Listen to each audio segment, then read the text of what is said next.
Fala aí, galera. Escuta só, primeiro dia de obra, né? Já compramos aqui cimento, terra, tijolo. Aqui é a lojinha. A ideia aqui é tampar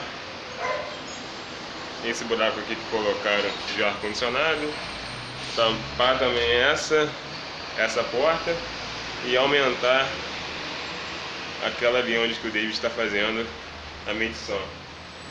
Aqui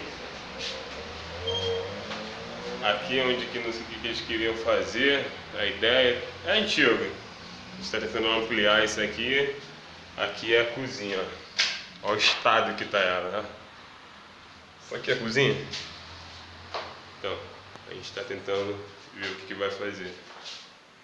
Bom, primeiro dia de obra, vamos à luta.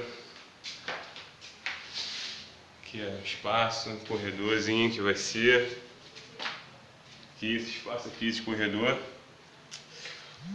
Mãos.